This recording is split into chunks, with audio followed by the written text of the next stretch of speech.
Everyone, welcome to engineering express. आज से हम एक न्यू सब्जेक्ट स्टार्ट कर रहे हैं, object oriented system design with C++। ये हमारा 5th सेमेस्टर का सब्जेक्ट है for BTech CS branch AKTU और इसका कोड है BCS 054। हो सकता है कि आपके कॉलेज में डिफरेंट कोड हो, पर इससे ज्यादा कुछ फर्क नहीं पड़ता। अब समझते हैं कि ये सब्जेक्ट क्यों ऐड किया गया है आपके कोर्स में। ये जो सब्जेक्ट है वो बहुत ज्यादा इम्पोर्टेंट है आपके लिए। It helps you to develop the software programs. अब आपके माइंड में ये क्वेश्चन तो चल ही रहा होगा कि ये जो C++ लैंग्वेज है वो क्यों डिजाइन की गई। ये सब्जेक्ट तो आया ही, लेकिन ये जो लैंग्वेज है वो क्यों डिजाइन की गई और इसका नाम C++ ही क्यों रखा गया। जब ऑलरेडी हमारे पास C लैंग्वेज थी तो C++ की क्या नीड, क्यों इसको इन्वेंट किया गया और किसने किया। अब 1970s तक हम बहुत अच्छे से C लैंग्वेज को ही यूज कर रहे थे। सारे प्रोग्राम, सारे सॉफ्टवेयर C लैंग्वेज की हेल्प से ही डेवलप हो रहे थे। इसमें सबसे पहले हम एक जो सबसे ज़्यादा इम्पॉर्टेंट वर्ड है, सबसे ज़्यादा इम्पॉर्टेंट टर्म है, उसका मीनिंग समझते हैं। वो है हमारा ऊप, ऑब्जेक्ट ओरिएंटेड प्रोग्रामिंग लैंग्वेज। अब ये जो ऊप है ये कोई प्रोग्रामिंग लैंग्वेज नहीं है, ये कोई सेट ऑफ रूल नहीं है, ये है एक तरीका, एक सोच, एक method to form a programme.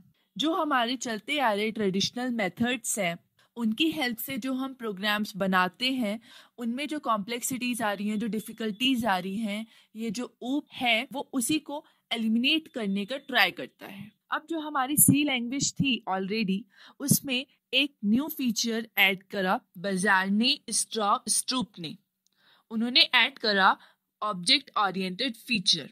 अब C++ में क्लासेस कितनी ज्यादा इंपॉर्टेंट है ये आप इसी फैक्ट से समझ सकते हैं कि जो बजार्ने स्ट्रूप है, उन्होंने जब ये लैंग्वेज बनाई 1980s में तो इसका नाम रखा था C विद क्लासेस। तो ये जो हमारी लैंग्वेज है वो एक एक्सटेंशन है C का। अब इसका नाम C++ ही क्यों रखा गया वो हम इस चीज से समझ सकते हैं कि इसमें बस एक ही न्यू फीचर ऐड हुआ था, वो था ऑब्जेक्ट ओरिएंटेड, यानी कि क्लासेस का फीचर, ऑब्जेक्ट्स का फीचर कंबाइन करके हम उसे कह रहे हैं ऑब्जेक्ट ओरिएंटेड। तो एक ही फीचर ऐड हुआ था, इसलिए यहाँ पर हमने C++ इसका नाम रखा। प्लस प्लस आपको भी पता है हमारा एक इंक्रीमेंट का ऑपरेटर होता है, इंक्रीज्ड बाय 1। तो जो बजार्ने स्ट्रूप थे उनका मेन मोटो यही था कि वो क्लासेस ऐड कर रहे हैं C में। अब आप खुद ही सोचिए, जो हमारे प्रोग्राम्स हैं जब उनका साइज बढ़ता है तो उनकी रीडेबिलिटी, उनकी मेंटेनेबिलिटी और उनका जो बग फ्री नेचर है वो डिक्रीज होता है। जब प्रोग्राम का साइज बढ़ेगा तो वो थोड़ा सा कॉम्प्लेक्स हो जाएगा, उसकी जो रीडेबिलिटी है वो डिक्रीज होती जाएगी,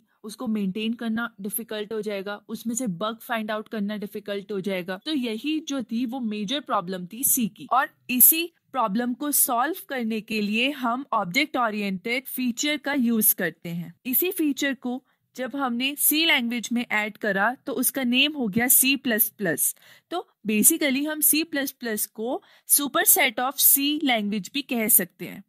इसका मतलब ये हुआ कि जब कोई भी प्रोग्राम C के लिए वैलिड है तो वो C++ के लिए भी वैलिड होगा। जो हमारा बेसिक कॉन्सेप्ट है ऑब्जेक्ट ओरिएंटेड प्रोग्राम का वो ये है कि हम डेटा और फंक्शन जो कि उस डेटा पे परफॉर्म कर रहे हैं उन दोनों को एक ही यूनिट में कंबाइन कर देते हैं, उसको हम ऑब्जेक्ट कह रहे हैं, ताकि हम कोड को बहुत इजीली समझ सकें, हमारी अंडरस्टैंडिंग कोड को लेके बहुत अच्छी हो। ऊप की हेल्प से जो प्रोग्रामर्स हैं वो रियूजेबल कोड भी क्रिएट कर सकते हैं। इस फीचर की हेल्प से जो हमारा प्रोग्राम है वो काफी ज्यादा फ्लेक्सिबल हो रहा है, क्योंकि जो प्रोग्रामर्स हैं वो चेंज कर सकते हैं या रिप्लेस कर सकते हैं कोई भी प्रोग्राम का पार्ट बिना बाकी पार्ट्स को डिस्टर्ब करे। इसकी ही वजह से जो सॉफ्टवेयर डेवलपमेंट है उसका पूरा जो प्रोसेस है उसकी स्पीड काफी ज्यादा इंक्रीज हो रही है।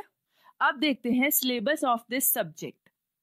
हमारे इस सब्जेक्ट में 5 यूनिट्स हैं। पहली इंट्रोडक्शन, जिसमें कि हमें इस सब्जेक्ट का थोड़ा सा इंट्रो मिलेगा, बेसिक टर्मिनोलॉजीज हम समझेंगे। हम एक UML, एक न्यू कॉन्सेप्ट है, उसको हम अच्छे से डिटेल में समझ रहे होंगे।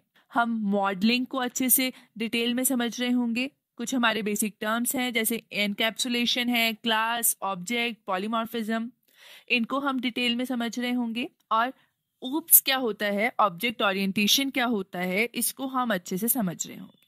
फिर हमारी सेकेंड यूनिट है बेसिक स्ट्रक्चरल मॉडलिंग, जिसमें हम classes, relationships, common mechanism, diagrams, objects, classes, diagram, कुछ टर्मिनोलॉजीज, कुछ कॉन्सेप्ट्स, कुछ techniques for classes and object हम बहुत अच्छे से डिटेल में समझ रहे होंगे। उसके बाद ऐसे ही हमारा कोलैबोरेशन डायग्राम है, then basic behavioural modelling, then architectural modelling. उसके बाद हमारी थर्ड यूनिट आती है object oriented analysis, structured analysis and structured design, then object oriented programming style.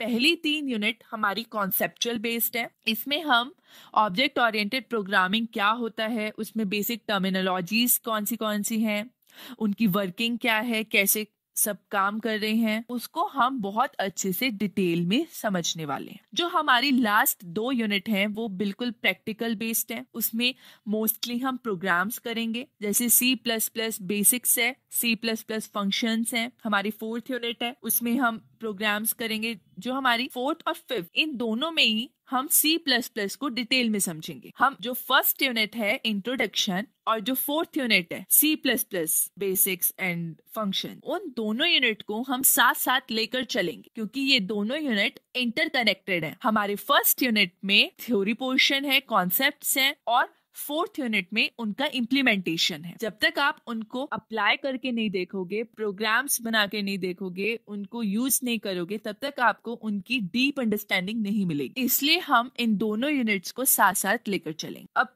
आपके नेक्स्ट लेक्चर से हम यूनिट 1 इंट्रोडक्शन को स्टार्ट करेंगे। आपको हर एक लेक्चर में जो भी एग्जाम्पल्स होंगे, जो भी छोटे छोटे प्रोग्राम्स हम करेंगे, आपको उन्हें खुद से करके देखने हैं आफ्टर द लेक्चर। और आप नोट्स के लिए बिल्कुल भी टेंशन नहीं लेना, क्योंकि हर एक यूनिट को कंप्लीट करने के बाद हम आपको नोट्स प्रोवाइड कर देंगे। हर एक यूनिट के बाद आप नोट्स परचेज कर सकते हैं विद अ मिनिमल अमाउंट। बस आपको लेक्चर को अच्छे से समझना है।